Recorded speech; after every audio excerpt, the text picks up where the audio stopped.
All right, welcome back to episode 7 of the IBL Podcast. I am your host, Pony RL, and I'm joined by Talci. Hello, Talci. How are you today?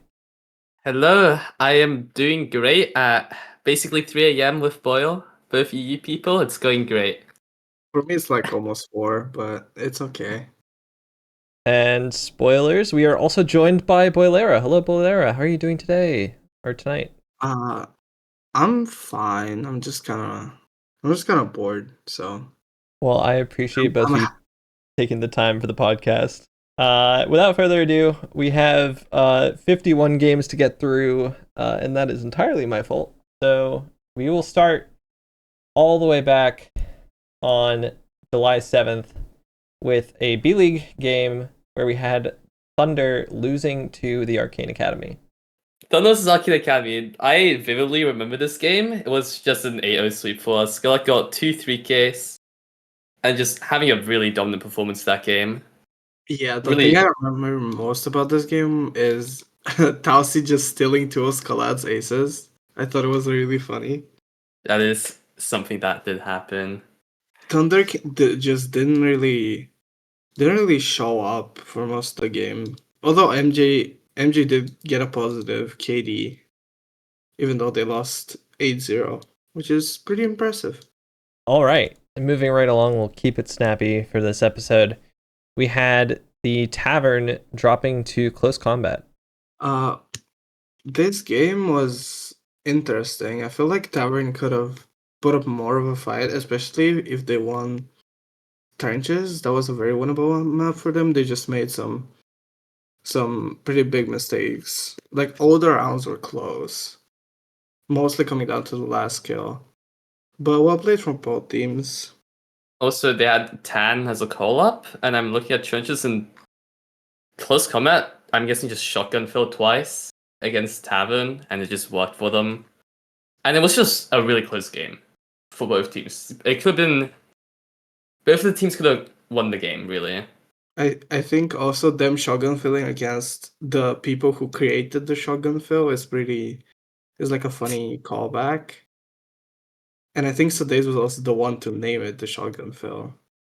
So that's a cool little fact there. Fun facts on the IBL Podcast.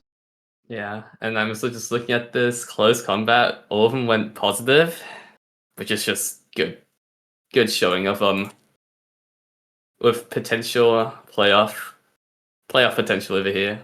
First in their division, so we'll see how that goes. Yeah, especially after they got Apple, which is a huge addition to their team. I think they're a pretty good team that can definitely make playoffs. All right, and moving right along, we had the Arcane taking down Nova.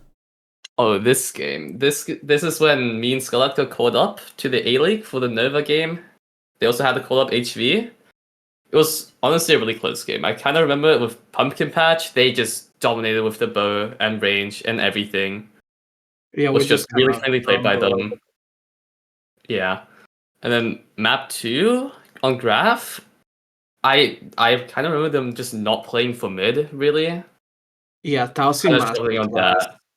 Talci Masterclass on round 2, getting the fill in the 2v4 when it was basically a lost round. And also on Slay, just dominance by Arcane. And this is the prediction one, the 6% to Arcane one. And the parlay Yeah. hit is Yeah, crazy. that was a lot of channel points into my channel point account.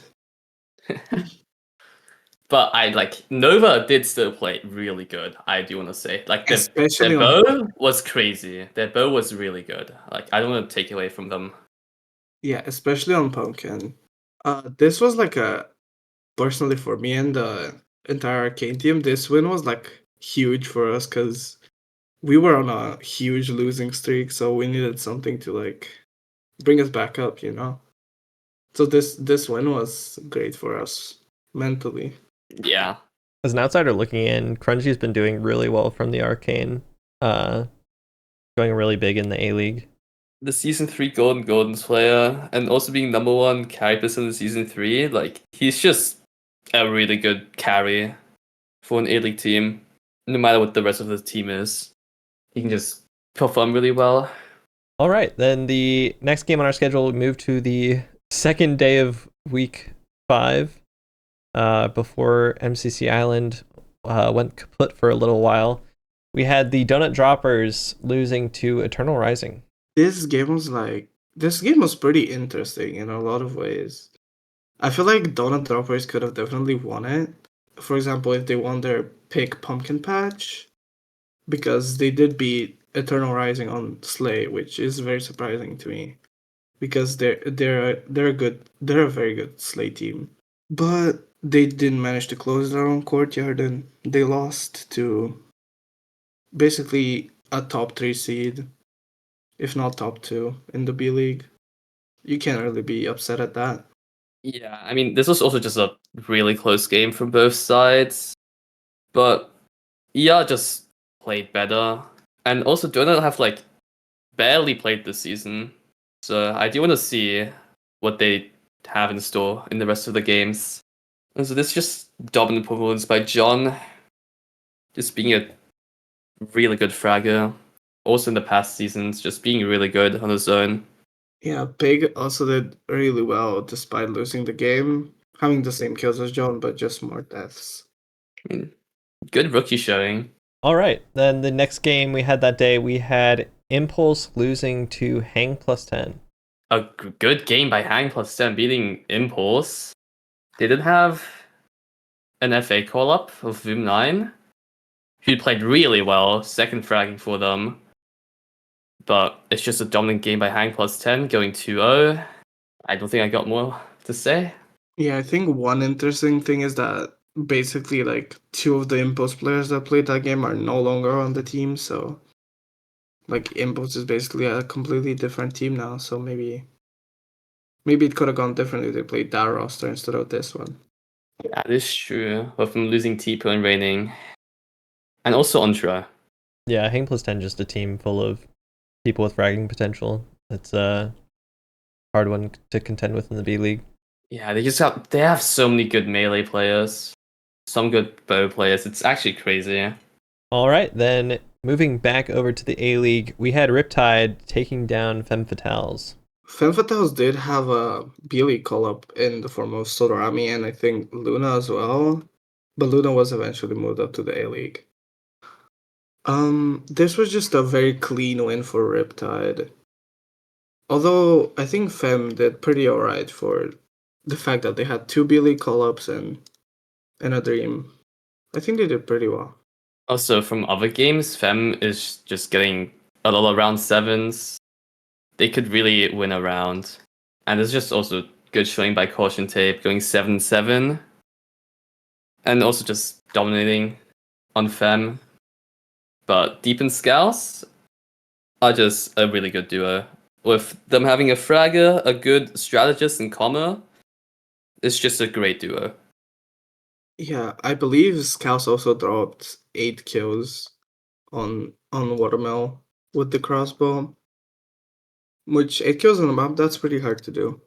Yeah, and Deep has not been having like a crazy standout season like probably a lot of people thought they were going to have so far. So it's a good sign to see that they get at least a game like this going double positive. All right, then moving along to a familiar team, we have the Arcane Academy playing and beating Shot Glass. I do remember this game. I remember we played for Phils a lot, and they couldn't really counter it that well, especially on Mill, which is really sad for them. But they did really play well. There were a lot of close rounds. Well, 2 close rounds, really. But they did play well, and they also lost Packers and Doggin, which is quite a big impact, because they were just the 2 fraggers, really, on the team. But they didn't really play that bad, I will say. Yeah, I think this game was just another game of Arcane just showing their dominance and just showing why they're the first seed currently. All right, then the last game we had before MCC Island moved to Season 5, we had Ultraviolet losing to the Tavern. This was a really interesting game. This was the first game that Floofy was back from their suspension earlier at the start of the season, and it showed. Fluffy absolutely dominated and went 18 and 11, which I'm just saying without Fluffy they would not have won that game, especially on the watermill. He got at least 10 kills. I think it was maybe more. That was just a great performance from Fluffy and from the Tavern team, who were not the favorites going into this game. Another person that also had a good showing was Pokemon, going double positive, 18 and 9, but still not managing to close it out. Haven't just getting Fluffy back, also signing Snom like 1 or 2 games ago. Just great showing by them. Beating one of the top teams, UV. Although they did have a B-League call-up of Dippy. Yeah, this Tavern team, it feels like no matter who they put out onto the field, like it's just such a hard team to beat. They'll always find a way to win rounds and potentially take a map or two. It's, for some reason, just a team that does not seem to quit. They are indeed a crazy team. And they are really good at just coming up with stuff on the spot and just countering stuff on the spot. All right, then we jump ahead a full week from that Tuesday, July 8th to Tuesday, July 15th for the continuation of week 5. And we have Mousetrap taking on and beating Sugar Rush. This game was really one-sided towards Mousetrap. I thought it would be a lot closer because I believe Sugar Rush and Mousetrap were both a top 5 team, but Mousetrap was just the better team and they showed it. They 2-0 swept Sugar Rush. I feel like Sugar Rush is still a really good B-League team, and they really just didn't play bad against Mousetrap. Like, they're getting a lot of close rounds with it being a final 1v1 in the end, and Avalon and Parhex just playing amazing. Same with Saru, actually top-fracking that game. On the other side of Mousetrap, Hyla top-fragged 9 and 7, but Key Sweaty, even though they only played one map, they went 7 and 1. That just shows how good of a rookie season Keys is currently having. All right. Then the next game that day, moving back to the A-League, we had the Syndicate beating Lotus. This is just a clean win by Syndicate. Lotus really struggling this season with Alex lagging a lot and a lot of their players just not feeling it this season. Yeah, Syndicate on the other side is just having a great season with Grain, Control Z, and Fury. It's just a crazy trio. I do believe this was the last game that Cat played for Lotus before making their retirement for the rest of the season, which is unfortunate, but it is what it is. Lotus tried their best, but it wasn't enough to beat a really strong team in Syndicate. All right, then the next game we had on our schedule on that Wednesday, we had Ever Resurgent Close Combat taking down Femme Fatales. This game is probably the one where Femme could have won at least a map on because both went to round 7. I think they definitely could have, if they played just a little bit better and close out some of the close rounds that they couldn't close out, they could have won this game. It was really close, and props to Gecko for putting on a crazy performance. 14 and 9 as the healer. That's a great showing for Gecko. And Femme Fatales as a whole. Yeah, this is just going back to what I said earlier with Femme having a lot of map 7s, but they just can never win that round 7s, but just never win that round 7. And they also just tied in kills, so it's just both teams playing equally as good. All right, then the next game we had on our schedule, we had Serpentine taking down the Arcane. That I remember this game. We had a lot of team issues because we were just a new team with our three new players in fact. But we just didn't play good on Watermill or Slay. We were just figuring things out and we didn't have a lot of scrims, so we just got swept 2-0. It is what it is, but I wish we could have done a bit better. So I feel like Serpentine have just had a rocky season for some reason because they just lose some games and it just feels like they don't really have much motivation for those games. And then they just dominate some other games like this one. And it's also just great showing for their team in this game with Kabalik and Kubo just doing crazy. Same with Manzo being on heels. It's just great showing. Yeah, Serpentine potentially just falling victim to the division that they're in, the Alpine division this season. Extremely strong. I mean, pretty much every single team is in the playoff picture in that division, and Serpentine having to contend with some league favorites. So then, moving right along, we had the next game on Wednesday. We had Ultraviolet dropping once again, this time to Impact. This is a really hit or miss game on the maps with UV sweeping map 1 being a round 7 round 2 and then Impact just sweeping map 3 with Trenches being the closest map. I'm seeing like Sherpa playing amazingly and Delanda playing amazingly from just getting a lot of kills. This game was very close because it basically could have been 1-2 by Ultraviolet.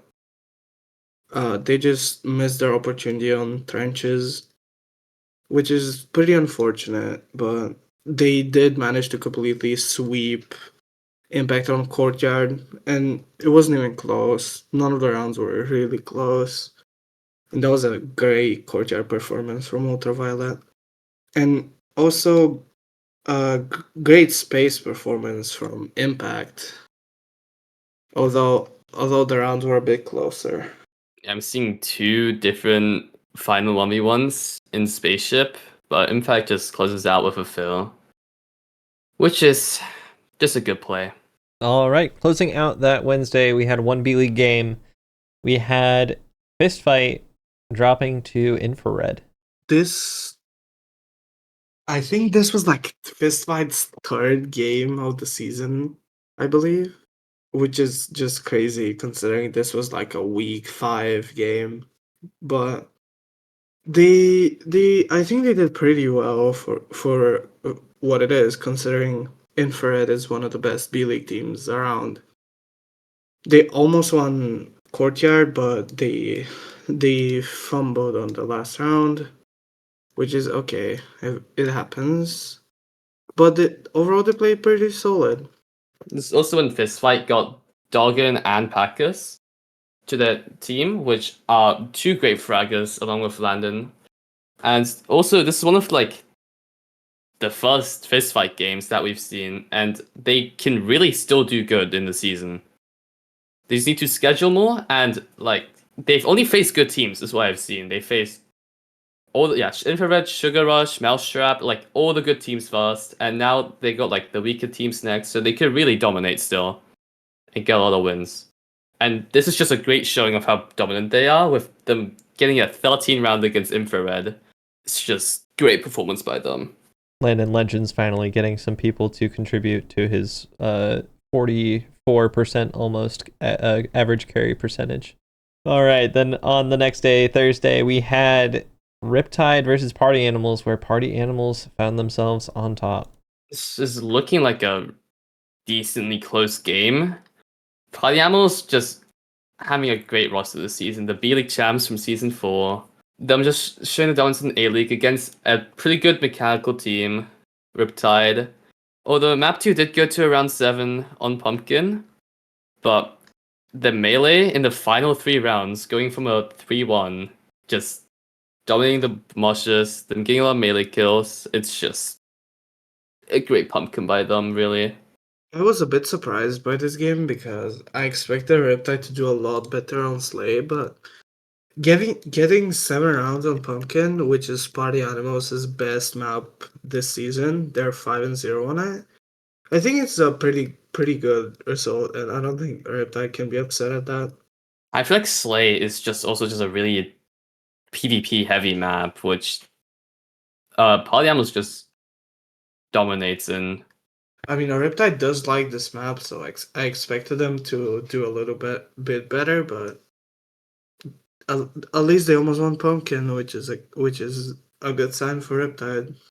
All right, moving right along, we have our cast favorite, the Arcane, defeating Close Combat. This was one of two games that we played that day. I think we played really well against Close Combat. They played pretty good too, but I feel like we were able to counter their playstyle, and so we just closed it out in a 2-0 fashion. Kitty Dragon did do very well. 12-9 in only 10 rounds. That's pretty impressive. Also, Close Combat not having Apple for this game is kind of unlucky, but Yeah. I feel like with Arcane, Apple, it could have been a lot closer personally. yeah, I agree. But Arcane just finished it out nice and quick, which is cleanly played. Good job. Yeah, if if I can do a little bit of glazing from the outside, I mean, once again, Crunchy going crazy. Boyle, you're having a great season yourself. Showing it again in this game, showing exactly why you got brought up to the A League immediately. On the other side, Kitty Dragon also having, I mean, everyone on Close Combat is having a really good rookie season, but Kitty Dragon especially, I think. All right. So then we get to the second Arcane victory of the day. This time, the opponent's Nova. Oh, this was just... We were more confident going into this game over the other game, but it was still a close game. Nova bring it to a round 7 on Watermill map 1. We was having Rain and Tipo and Slew this time. It's like unlike last time, and they just played really well against Nova. When I was playing it on Watermill, the game was kind of slipping away from us. After round 4, we were making a lot of mistakes. But then we took a timeout, we assessed like the situation and what we could do better. And then after that, we just managed to pick up the round wins 3 in a row for us to win the map. And the second one wasn't really close. We were just able to neutralize Nova. And one round that I'll highlight is the first round where Rain wins a 1v1 against Cool. I think that was a pretty sick moment. All right. Then the last game on Thursday, again, just one B League game to close out the day. We had Fist Fight finally taking a win, this time against the Shinjikeito. This was an interesting game. Going in, I thought obviously Shinjikeito were the clear favorites because Fist Fight hadn't played all that many games, and Shinjikeito previous seasons and even this season just looked to be a strong team. But in the end, Fist Fight just managed to win it in a third map fashion. There's also just to what coming back to what I said earlier with Fist Fight just only playing the good teams first. This being a win for them, which is huge, especially with Courtyard, what Shinji likes to pick and wins a lot. But if we go into map 7 or round 7, I think all of Shinji's Courtyards have gone to a round 7. They've won 2, lost 2. And Shinji also just only having 2 wins this season, but even in map record, it's just crazy. They're just getting round 7s and keep losing them. But this is just great dominance by Fist Fight. Well played by Shinji. I feel like if they just ran this again, it could have gone out different. But it just really played well by both teams. Yeah, I agree. I feel like if they just managed to win one of the close rounds on Courtyard, they could have won the entire series and not gone to map 3, but it is what it is, and Fist Fight ended up winning, so congratulations to them. They played well. I don't think I've ever seen a game like this where 6 different players just absolutely go crazy like that. John Dice, 6 Delphini, people. Derpold, all above 13 kills. And then Landon, Dog, and Packers all above 14 kills. That's wild. Yeah, that was pretty crazy, especially because John also did it in 2 maps because he sat out the first map, which is the one they won as well. So he did it on 2 losing maps, which is kind of crazy. there's also a great showing with the new trades, Packers and Dogging helping Landon. Just, dominating, getting all the kills. And if they just keep that up for the rest of the season, we won't see Packers, sadly, but they could really do good. I believe in them. All right, then the first game that we had on Friday, we had the Party Animals defeating the Syndicate. This is actually a pretty close game. Party Animals, dominating the first few rounds, but Syndicate just bringing it back on all three maps, with Party Animals having a 3-1 lead on all the maps, yet still... Okay, well, they won the game, but Syndicate winning back map 1, 3 in a row on Slay, with them basically just cleaning them and barely getting killed on the last 2 maps of Slay. And it's also just great showing from Neon Shiano and Trapdoor and Bigfoot. So basically the entirety of Party Animals just going crazy against a pretty good team.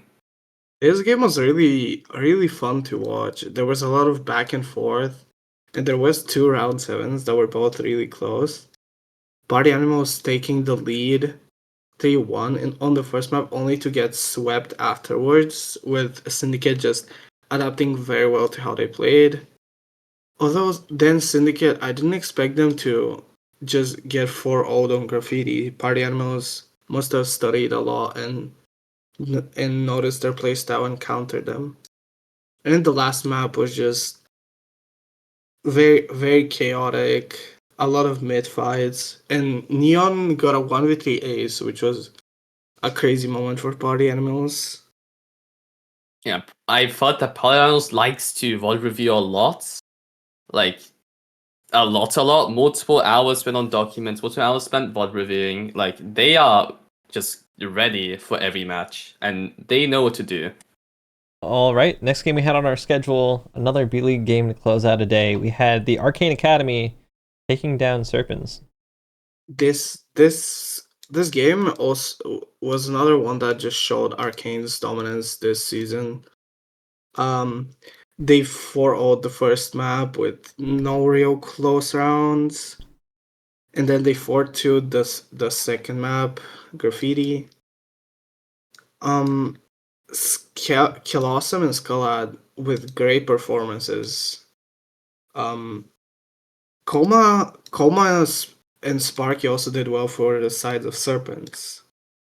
I think it was played well by both teams, but Arcane I think were the better team by a lot. I will say we are getting a lot of wins this time with this just being another 2-0. But the next few games we have, they are against a lot better teams and they will be a lot closer. And this is just we have scrimmed Serpents so much, we basically know how they play, they basically know how we play. So this is just basically another game. We kind of knew how each other played, so we tried to counter off of those. So it was interesting, seeing how they played and how different they played from when they played against us in scrims and everything. But especially on Graph, with them just going up 2-1 and then us just countering them afterwards pretty well. All right, that Saturday we had on week 5, finally getting to the final 2 days of week 5. We had a duo of Hang 10 games, which they won both. The first game they won was versus Femme Fatales. This is just basically an 8-1 sweep from Hang 10. Just, being dominant. T-Snaz actually top fracking 12-4. Just going crazy across all the maps, getting multiple 3Ks. All of Hang 10 went positive, and all of Femme went negative. But they did have Sodarami as a B-League call-up, which might have impacted their chances of winning the game, but in the end, it just wasn't close at all. Hang 10 just showing off in the later games of this season, or I guess later half of all of the games they've played now. They've been playing those pretty dominantly, with a kind of rocky start near the beginning. but once they kind of mesh together, they've been playing really well. All right, then the second Hang 10 game, we had a bit of a closer one this time versus Riptide. This game was pretty interesting. Outside of that one win where Riptide swept Watermill, Hang 10 just dominated in the other two maps. And they weren't really close at all, but Riptide have a crazy Watermill that is definitely something to look out for this team. They are very good at this map. I mean, Riptide being a good mechanical team, just having a lot of great strats for Watermill, and Scouts just being a pioneer on Watermill. But Hang 10 just winning out with the Moshes on Pumpkin Patch and Courtyard with all of those in misplays. It's just well played by them. Well played by both teams on their respective map picks. I think for me, it's really cool to see how much of a resurgent season that T-SNES had. Top fragging multiple games for Hang 10. All right, moving right along, we had the Sirens starting us off on Sunday, last day of week 5. This time dropping to Impulse. This is just a clean sweep by Impulse. Although Sirens did get map 1, might have gotten them nervous, but Impulse going for a lot of fills as well, which they didn't do previously, like before they got the new roster. But their new roster's actually really fill heavy, and they've just been playing well ever since they got a new roster. And this is just another good showing. Yeah, I think Impact definitely stepped up their strategy and fails in this game. And also they out mechanic Sirens, I think. Their Impulse is a very good mechanical team, so that's why the game wasn't really close. But this is good. This is a good sign for Impulse. They might make it to playoffs. Yeah, Cup's been a good pickup mid-season for Impulse. Excited to see what this team can do as the later stages of Season 5 come around. Like something that surprised me recently is when I opened the game sheet and saw Impulse in last in the division. I guess it's just like the 3 losses that they got at the beginning, but see them in last below some other, like, I'd say worse teams than, like, I'd say Impulse is just better teams than them, and just them being below them kind of surprised me. I mean, also that is because the Alpine division for both A and B is just really strong this season, with all of the teams like have a chance at playoffs. Yeah, like looking at this, the entirety of Alpine is top 9 in the playoffs thing, so they are doing insane. All right, and getting on with our string of A-League games to finish off Sunday, we had Divine Rising, New Look Divine Rising, losing to Nova. This game was not very close at all, with Divine Rising being able to pick up one round on both maps. The new Divine, that was not a good game for them, but I think they all tried their best. Sniper had a good performance at 7 and 8. And JFig with a monster 16 and 3 performance. Like, you just can't win against a JFig that just goes 16 and 3. It's just a crazy performance by JFeg, and Divine having a new roster, trying to mesh together.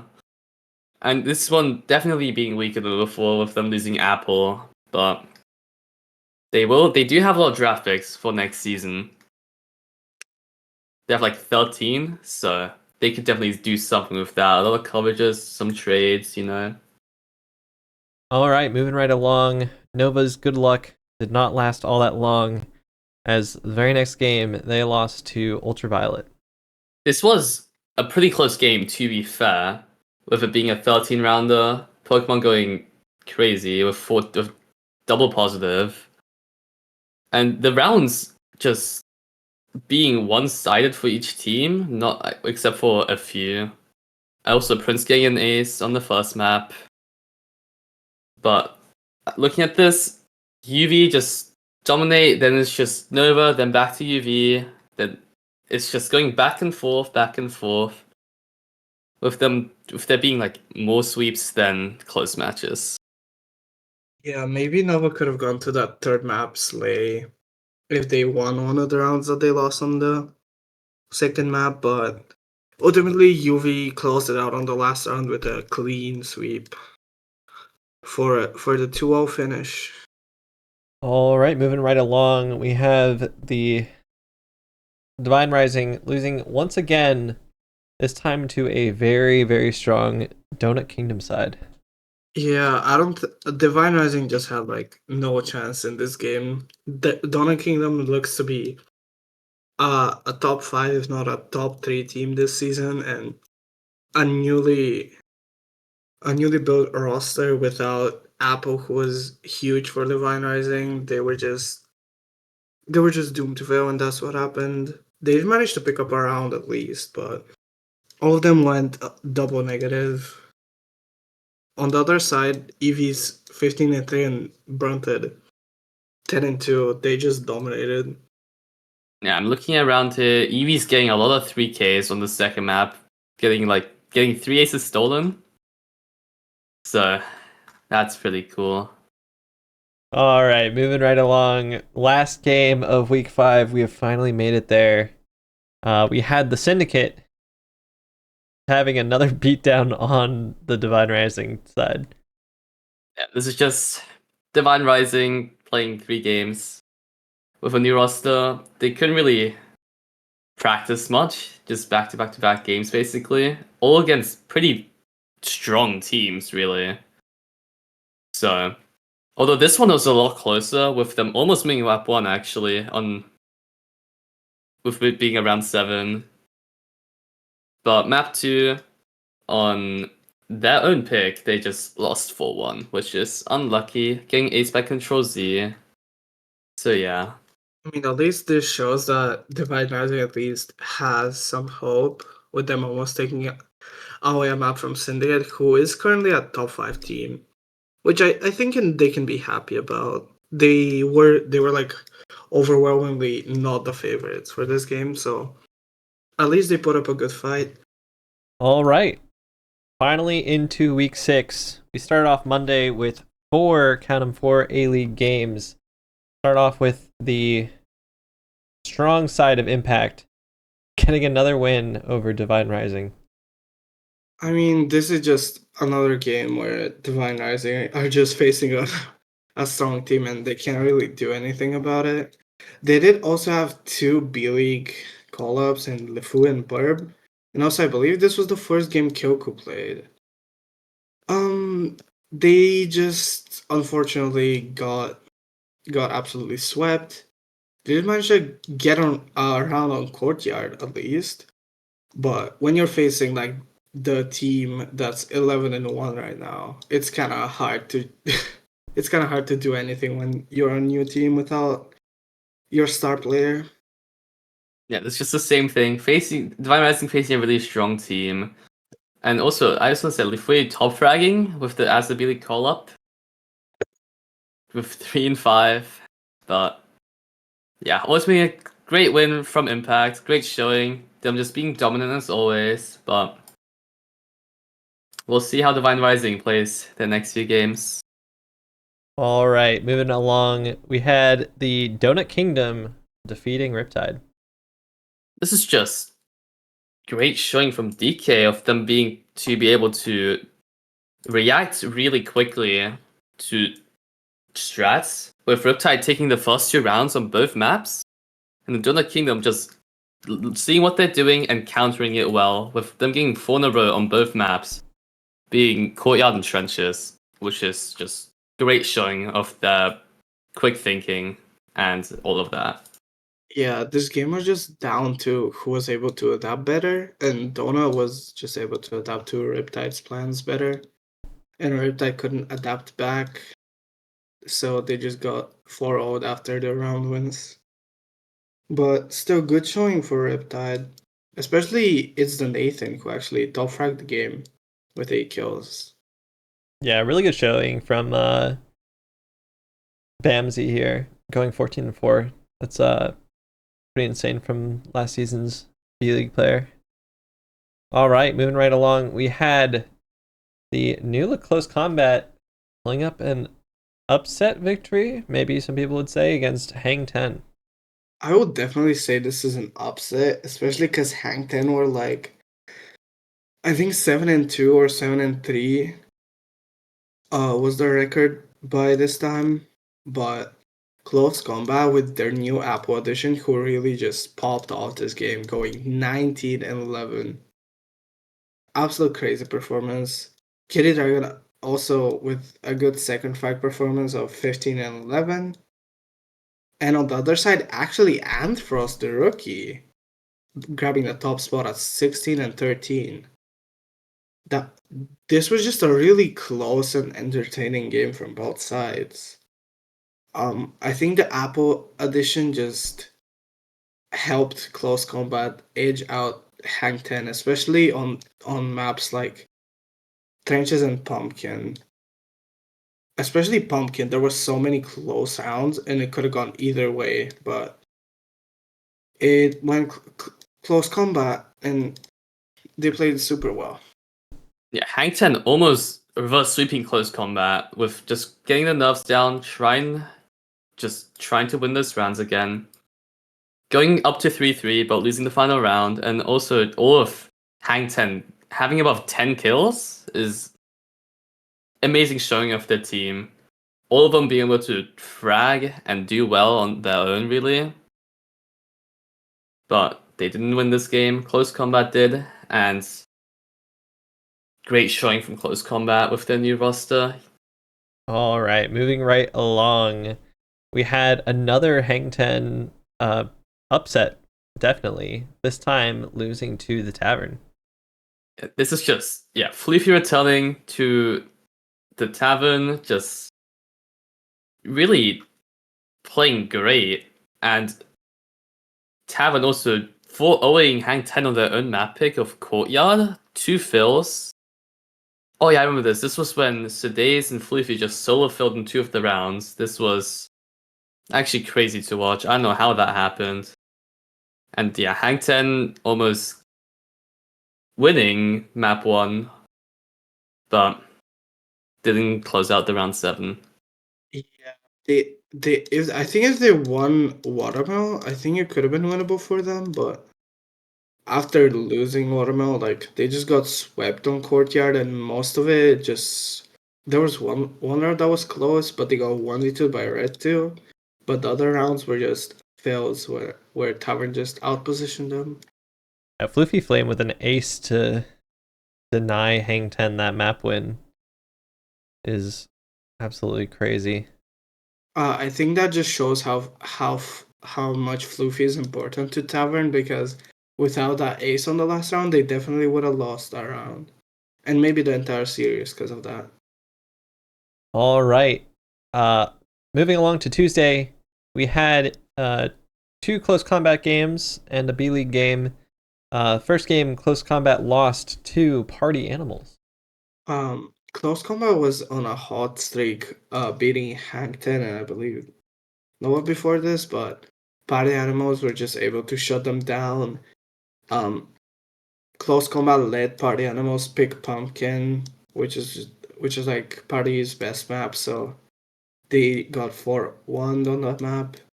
And Party Animals lost the first 2 rounds to Close Combat, but then adapted to their playstyle and just were able to beat them in a pretty convincing fashion. I'm gonna say that like most of the rounds were actually like pretty close, since Close Combat got more kills than Party Animals in this game, even though they only won 3 rounds. All right, then we had a brief interim in the B League where we had Mousetrap taking another win, this time versus Impulse. This is just Mousetrap showing just with Keys and Hyla just being great rookie pickups, just going crazy. Although Impulse played really well with them winning map 1 and almost winning map 3 actually. But they just couldn't close it out. Also, he's getting an ace to stop Impulse from winning. East just in general had a crazy game at 17-9, and also Hyla was right behind him at like 12-9, and Infinity was up there with 11 as well. Just really well played for Mousetrap. They narrowly lost the Impulse map pick, Watermill, but after that, Impulse only got 3 rounds across the other 2 maps. It was all just Mousetrap. Also, Hyla getting a 1v3 on Courtyard against Impulse. Just going crazy. All right, moving right along to close this off, we moved up to the A-League where Rat Tactics fell to close combat. This game was really interesting. I think some people might see this as an upset, at least I did. But the first map wasn't really close. Close combat just completely outplayed Rat Tactics. And besides the one round they won, no round was ever close for Rat.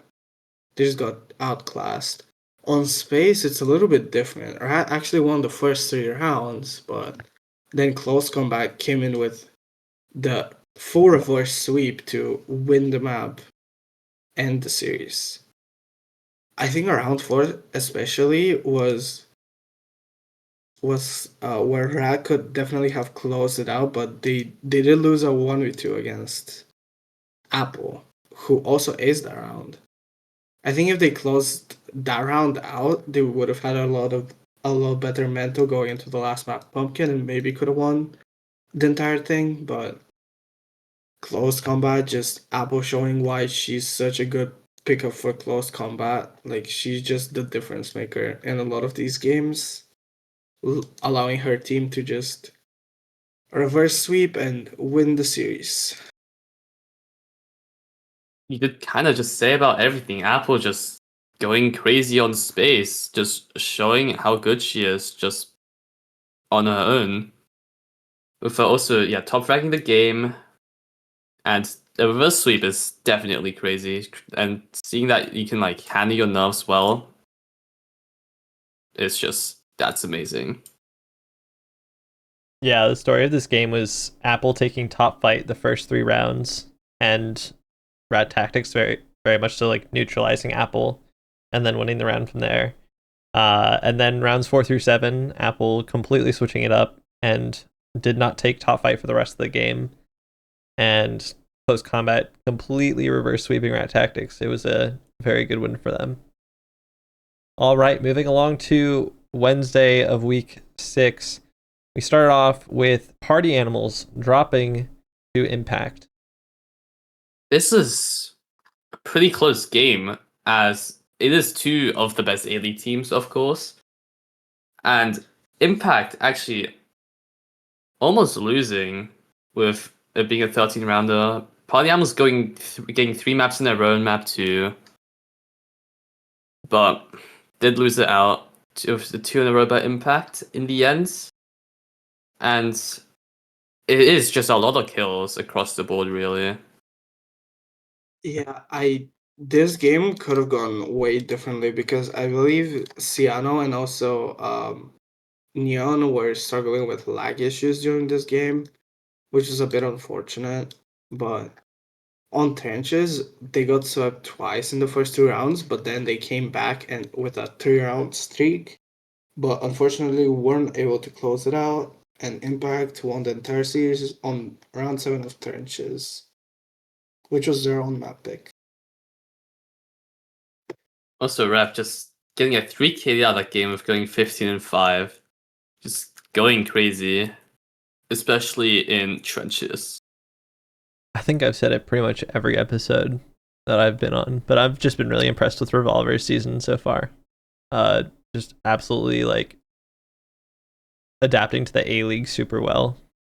He was a really good B-League last season. Getting called up to A-League is just, that's fair by them. He's cooking. He's doing great. So, all right, moving right along, we move back down to the B-League where we had Hang plus 10 taking a loss to Sugar Rush.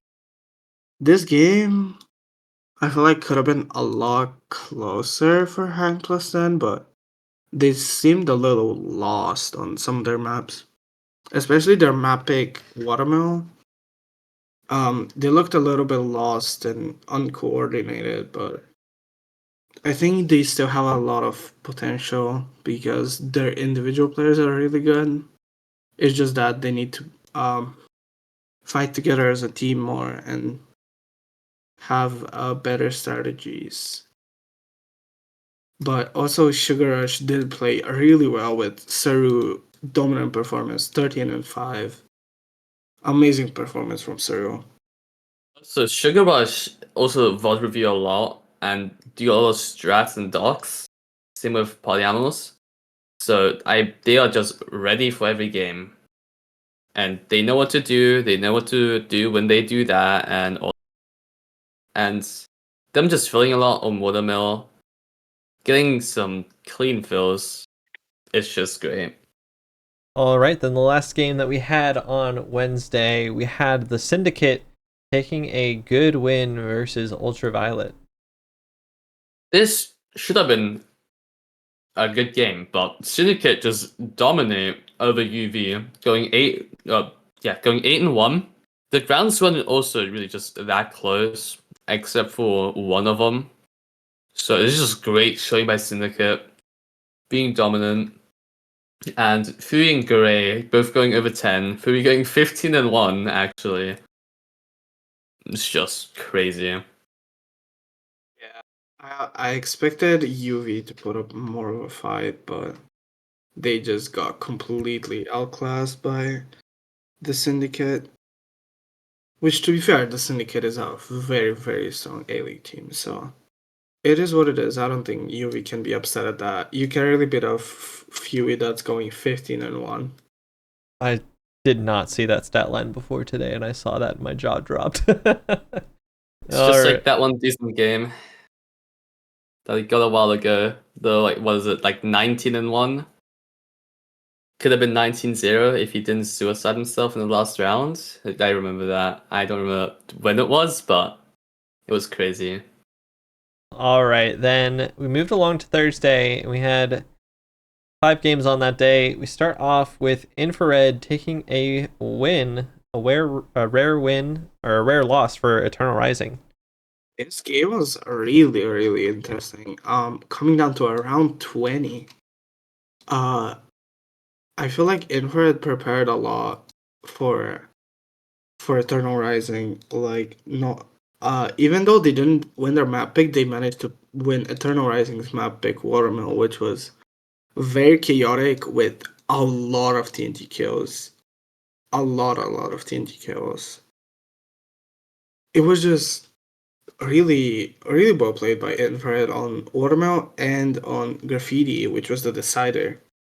Like, the fills by Steezy, he played super well as the healer on that map. He was just able to knock off Eternal Rising. There was one round where he just knocked off all of Eternal Rising and was just able to get the fill. Like, I remember casting this game, it was just a back and forth, really. Because Eternal Rising getting the first 2 wins on Watermill and then just completely switching up their strat for no reason, really. With them like playing tower and then just switch to bridge and they just lost 3 in a row with like I think I saw 3 of them filling with their TNT on mid, which was an interesting play. So that did cost them another round. And also all of them just sitting in spawn for 1 round and just getting filled on, they just have no space. And Graffiti, I feel like that was just well played by both teams. There was some interesting pushes with Dippy pushing into Pinky on round 5 and just getting shot and crit out by Pinky and dropping instantly. And after that, Infrared just crumbled in that round. And also multiple great fills in Graffiti with Lifui getting a really clean mine into mid with A blocks in, knocking 3 of them off. But their team, like his team was just not there. Like, they were on mid just killing people, but they're not looking at mid and just they lost that round as well. That was just really sad to see. With amazing heals gameplay by Lifui and Stezion Graffiti. Yeah, I do feel like if Eternal Rising played a bit more fill heavy, they could have won the map, but they just went for the kills and they lost because of it. Also, I remember one of the spaceship rounds where Dippy instantly dropped down from top fight to get one kill, which left Lifui alone on top, and Lifui just did not Lifui, John. John just did so much damage with the bow, controlling them, and they couldn't really push up. I remember, John like killed Dippy by shooting him 4 times. He held 2 others, and it was just really good by John on top fight with his crazy bow aim. Yeah, I think that just shows how much of a force John is on this Eternal Rising team. He like single-handedly won them that round. After they were one man down, they were still able to pull it back because of John's crazy shots on top fight. After that, we had a couple of A-League upsets. First, we had the Syndicate dropping to Riptide. This was very, very unexpected, at least for me. Maybe for other people as well, but Riptide winning against Syndicate, who was a top 3 team, I think, at the time. Or top 4. Either way, a really good win for Riptide. Interesting thing is they actually lost their map pick 4-1, but they managed to win. Syndicate's map pick Courtyard. I will highlight Celestine's webs were really good. Like they hit some amazing webs on Syndicate, which was one of the deciding factors on Courtyard. And also as a whole on Slay. Maybe they've overviewed how Syndicate played against party animals and were able to just counter their playstyle completely. The rounds were very close, or at least 2 of them, but Riptide still managed to somehow close them out every time, which just amazing game for Riptide overall. Nodley and Celestine going double positive, 11-5, 10-5. And on the other side, Fui and Gray, both above 12 kills. Also, on map 2, round 1, Deep and Fury just being in an ace race, with both of them having 3 kills, but Fury just gets the ace on Pumpkin Patch, and there were multiple 3Ks, and multiple close rounds, actually. This really could have gone either way. But Riptide closed down Slay with a clean 4-0. Well played to them. And that's just another loss for Syndicate. All right, moving right along, we had another upset. We had the Party Animals dropping to Rat Tactics. Rat just being dominant this game, getting a clean fill on Trenches round 1.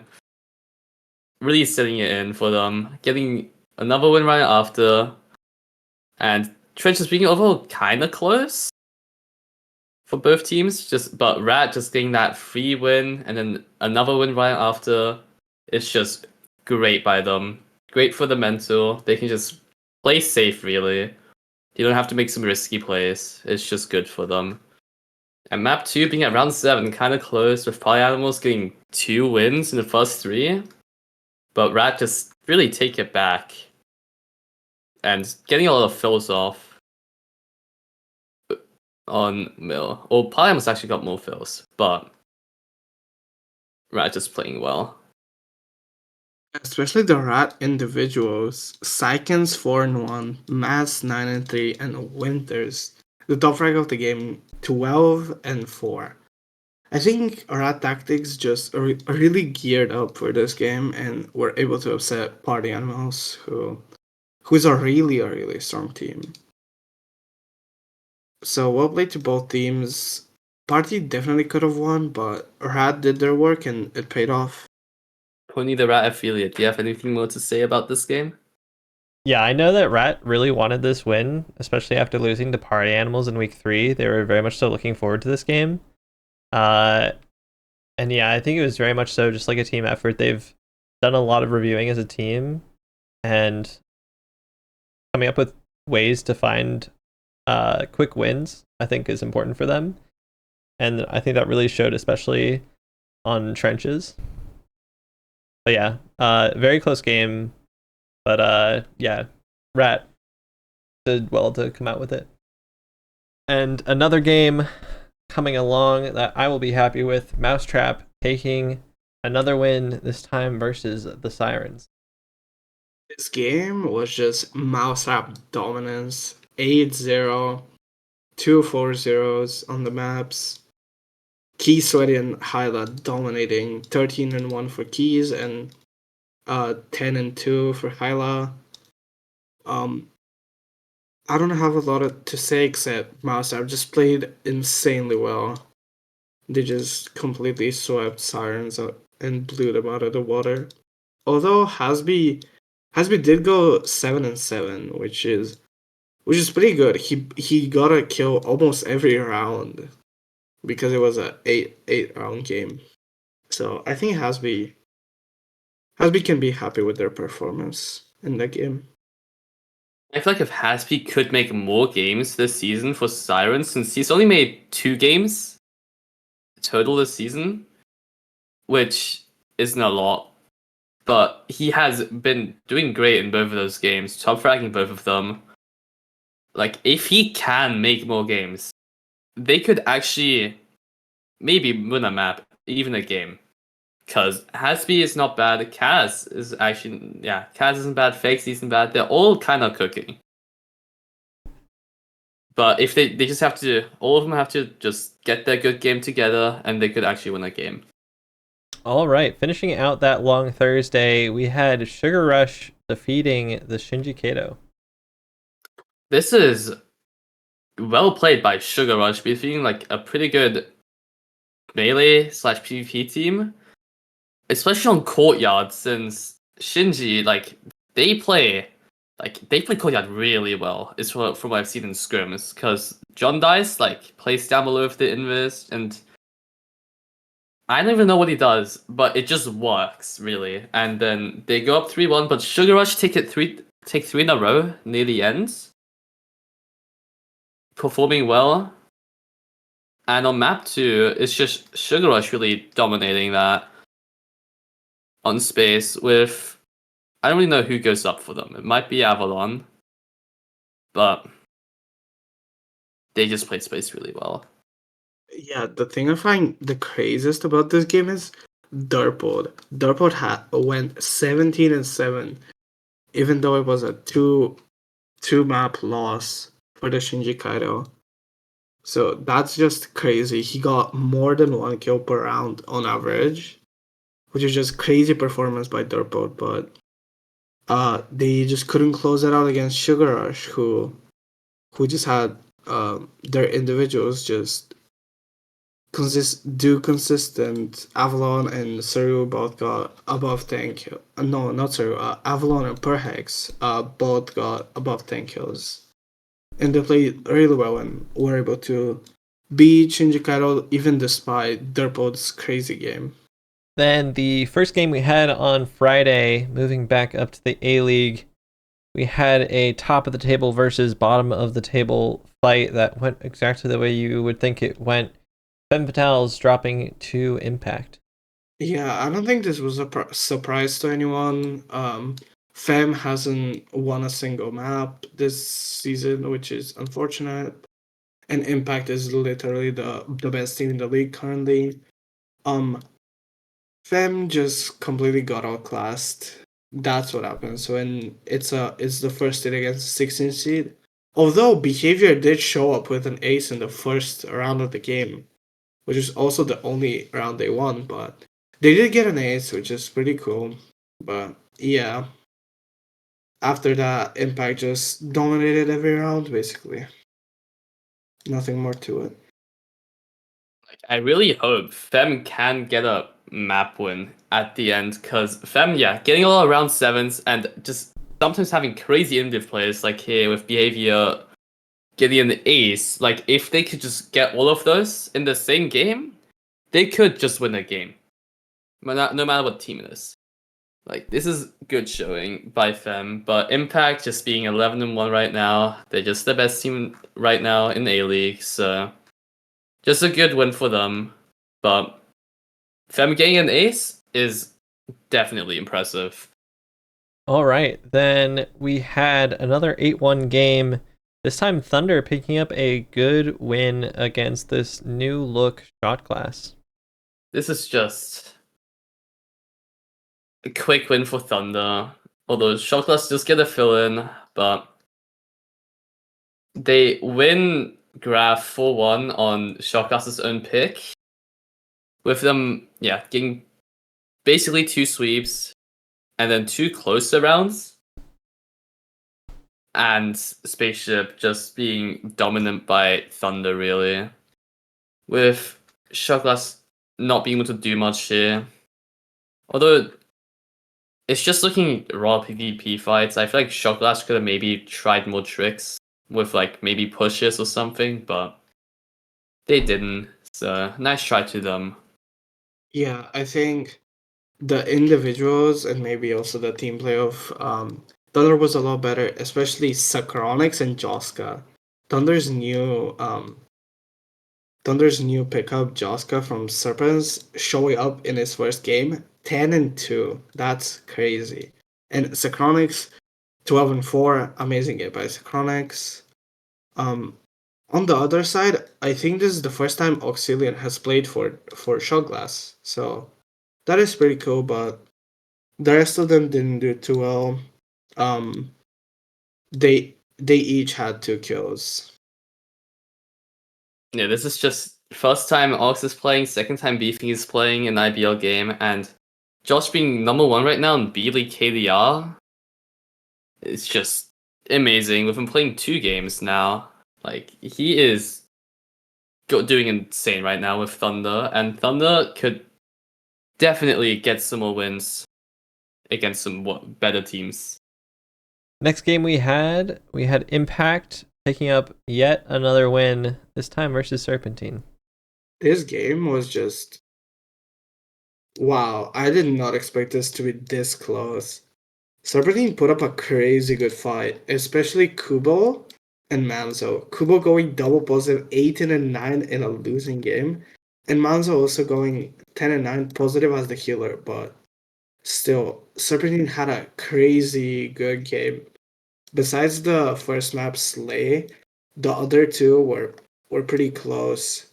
Serpentine was able to edge out Impact on Serpentine's map pick of Watermill.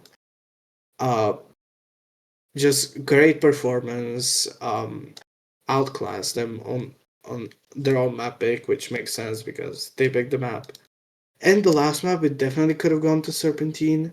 It was a really, really close map with a lot of close rounds. Maybe if they want to win more of those, they could have won, but in the end, Impact just show why they're the number 1 team by coming back and being able to win. I remember watching this team with our B League as a watch party, and like it was actually so close for Serpentine. Like Serpentine definitely could have won this game, but it's just some unlucky plays on Graph with some good plays by Impact, really, with getting all of those fills off, 3 of them on Graph. And Serpentine just couldn't really respond to that in time. It's just really unlucky for them. But Impact just gets the fills, gets the win, and just move on. With a pretty close game, they will probably VOD review that a bit. All right, then to close out Friday, we had 2 B-League games. We moved down to Serpens, who defeated Eclipse. This is just, dominant game by Serpens, winning their own map, winning the decider, and then Eclipse having the round 7 on their own map pick, which is, all the rounds were pretty one-sided, really. But in Eclipse take it. Although it's kind of sad to see Eclipse not doing that great this season. They were like, before the season started, they were pretty really high. And they definitely could have done well, but they just couldn't really mesh together well before the season. They have a lot of good firepower, but it just didn't work out for them. And Sparky and Sky just doing amazing that game. With the Fallen Graffiti, which is one of Serpent's best maps, and Courtyard with Sky and Sparky just being crazy on that map. Yeah, I think Eclipse's problem this season has been the fact that they don't really have a leader. Like they did have HV Buddy, who was an experienced player and could like help them, but he got moved up to A League to Nova, but so I think that's like one of the reasons Eclipse have been struggling. Like on paper, their firepower is really good, but if they just can't like let it out, so I think that's why they're struggling. All right. Then last game we had on Friday, we had Infrared getting a good win against Shot Glass. Yeah, I think this was the expected outcome. Shot Glass after the rebuild, just not having a very good game, unfortunately. But they were against Infrared, which is a top 3 team currently, I believe. And if they're not top 3, they're definitely top 4. But yeah, Dippy with a crazy performance, 30-3. Wow. He was just unstoppable. Steezy also had a good game, 5-1. And yeah, it was just they Shotglass did manage to get 2 rounds of their map pick, but after that Watermelon it was just all Infrared. There were a few close rounds, but that's about it. Yeah, Infrared going for fills on Watermill, with Dippy getting a lot of Team T kills as well. And Shotglass just seems to not be able to stopping those fills on Watermill. Really should have maybe played more with mid, but that's just unlucky. Same with Cordia actually, going for a fill in round 1, getting the free win, and just being a round up, which is always great to have. And then they can really just take the melees and the fights and just win those against Shot Glass. All right, getting into the final 4 games. We are almost there. We have, starting on Saturday, we have Lotus dropping once again, this time Ultraviolet coming out on top. This is actually pretty good from Lotus in the first 4 rounds of map 1, with Radio joining their roster. Against a pretty good team as well, because Lotus, like, they only have 1 win this season right now. They haven't really been playing that well, but yeah, they win 3 out of 4 rounds against Ultraviolet, but Ultraviolet take it back in the final 3 with like not that close rounds, sadly, and then they just sweep their own map pick round 2 on Trenches. Yeah, with Lotus getting 1 kill each on those rounds. I think this could be I think this is a good showing for Lotus overall. They almost were able to close out the first map Slay, even though they lost their star player Cat. With their new additions of X-Carbs and Radior, they managed to get 3 rounds, but after that they were just stopped, and then Ultraviolet just were the better team. Like Pokemon 13-3. Crazy performance. Gizzy 9-6, Sharp 8-4. Even the Billy Call of Brady repeater going positive, so Ultraviolet just outclassed them, unfortunately. All right, moving right along, we have another Sirens loss, this time against the Arcane Academy. So this is the game where Grudge wanted to stat pad because he was sad about his KDR, and yet he still managed to barely go positive by 1 kill, with him dying 5 times in 9 rounds. On of us winning 8 of them, so that is not great showing by Grudge, and Soda and the Fake Zero getting 4 kills as well. And them also winning a round pretty cleanly on Graph round 2 with Grudge running into a 1v4. And he did not win the 1v4. So, yeah. Yeah, I think this was another like first seed against last seed, and like similar to Impact versus Femme, Arcane versus Sirens, which just wasn't really close at all. And the scores of the Arcane players show it. Only 10 deaths across the entire team, half of which were Grudge, but 12-2 for Skylighting and 11-1 for Colossum. They played amazing, and so did the rest of Arcane. Yeah, getting to the back half of this episode, I think there's only so many ways to say that Skullad and Colossum are very, very good at the video game. Yeah, they're both like top 4 in kills per round, I think, and KD, which is just crazy with both of them being on the same team. Yeah, I think both of them could maybe go for B-League MVP, and Kel for sure Rookie of the Year. He's a very good contender for that title. All right, we're on the last day of the 2 weeks that we are covering, technically 3 weeks that we're covering. We have Mousetrap falling for the second time this season to Eternal Rising. This game was really, really interesting. I for one didn't expect Eternal Rising to completely sweep Mousetrap's map pick, with none of the rounds really being close. They only got 3 kills across the entire map. But then Mousetrap had a good comeback on map 2 of Slay, almost winning it, but losing at round 7. Also, Key Sweaty got an ace in round 2 of Slay, which is pretty cool, I think. But yeah, I think both teams played well, but Eternal Rising must have like studied up on Mousetrap and how they play space, which I think is a good map for Mousetrap. So they just completely counterplayed them, and so did Mousetrap on Slay, but it was a lot closer, and they couldn't close out the last round. So it was a 2-0 for Eternal Rising. Spaceship always has been a good map for Mousetrap, but them just losing that 4 must have been really devastating. With them just countering Mousetrap really effectively, and Slay also being a bit rocky for Mousetrap, with Keys needs to get an ace and a 1v2 to get Mousetrap's first round win and get them back into momentum. Which after that, all the rounds were actually really close.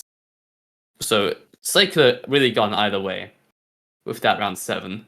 But ER just closed it out, getting the 2-0 win against Mousetrap, the third place team right now. So that's just greatly played by them. Then on to our final game of week 6 and of this podcast. We had Nova dropping again to a, as we've said, very strong Donut Kingdom side. This is honestly a pretty close game, with Nova getting H3 in the A-League forever, and Sayoru also just showing up to games again. It was really close between the two teams, with Brunton and Eevees being the duo. And yeah, map 1 being around 7 on Nova's pick, map 2 being around 6, but they're looking winning both of them. But the rounds were really one-sided actually for the team that won for most of them. So it did just go hit or miss. Unlucky for Nova, because they really could have won this game in an upset, but DK just finished it out.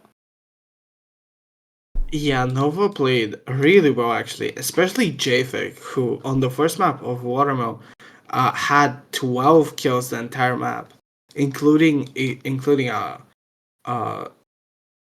1v2, which Brunton was also ace space, but JFX shut him down and was able to get the ace instead. And just Nova just really playing well on the watermill, but unable to close it out on the last round. And after that, Trenches was just more Donald Kingdom sided. But I feel like if Nova just were able to close out watermill, then maybe they could have been able to contest Donut on space. Who knows? All right. Well, that will do it for us for the games. Let's get into some kind of big takeaways from weeks 5 and 6. I think I'll go first. My big takeaway is the comeback of Close Combat with their new look roster with Apple. I think that they are going to be contenders to make a sneaky playoffs run, and I think is a team that really can upset anyone in the league. I do agree with that one, because Close Combat actually look really scary now with the new roster. They could really just dominate their division, stay first in that, and just guarantee playoffs. All right, Boyle, do you have any takeaways from weeks 5 and 6? I think that both the A League and also B League is just looking pretty even. More so the A League, because they're having like crazy upsets. Like you don't know who's winning a game most of the time because like party animals beating like top 3 teams and going close against other top 3 teams only to be beaten by a rat who lost to Close Combat, and like so on. It's just really interesting how it's like back and forth and not really like a few teams really dominating, except for Impact Donovan Syndicate. But after that, it's really like anyone's game. Like there's like 8 teams I think that can basically get into playoffs, like from the record, if not more. It's just really interesting. And the B League making like a lot of changes, like for example, Thunder becoming a lot stronger after the Joska pickup. I think these 2 weeks have been like really interesting for the IBL. And Talci, do you have any big takeaways from weeks 5 and 6? I don't really want to be biased, but I feel like the Arcane A League with their new roster have like really been doing well against Close Combat Nova, with them getting a 3-win streak, and also some other roster changes which you said are like Close Combat and Fist Fight getting the 2 new fraggers, and they could really do well with the upcoming games this season. So I'm really looking forward to that. All right. Well, then with that, we can get into games that we are looking forward to in week 7. We're recording this on Tuesday, so looking at games from Wednesday and beyond. Boyle, do you have any games that are scheduled that you're looking forward to so far? I'm mostly looking at the A League games, and I think that a lot of them could be interesting. I think, like as I said earlier, the A League in general has been like very unpredictable, which makes most of the games interesting. As where the B League, I feel like it's a little bit more predictable on like which team wins and so and so. And Talci, do you have any games you're looking forward to this week? Really looking forward to the Golf Money versus Fist Fight game, with both being like really good teams that came up recently, with getting a lot of wins, with their roster like really being able to know each other well and playing together well. So those are just 2 teams that just have been dominating recently and could really be top 5 in B League right now. And another game I want to look forward to is Sugar Rush versus Arcane, with Sugar Rush just recently having some great games, actually, with them either being close or just defeating some great teams. So I do want to see how that one works out. And same with Fist Fight versus Thunder. with Thunder also recently getting Joshka, and him just being crazy right now, with him getting all the kills. So I do want to see how those 3 games work out. Yeah, big week for fans of the Trident, so to speak, with Riptide having 4 different A-League games this week, taking on Hang 10, Divine Rising, Serpentine, and Ultraviolet. So keep an eye on those. We'll be playing out those games through the week, and we'll see how it goes. All right, I think that's all we have for you today. Thank you, Boyle. Thank you, Talci, for joining me on this extra long and extra special episode of the IBL podcast. I will let you both sleep now. Okay, that's amazing, Pony. Yeah, this was a You're lot. finally freed. We are free. All right, that'll do it for us here at the IBL podcast. Thank you so much for listening, and we will see you next week. Next week? Maybe. We'll see. Hopefully.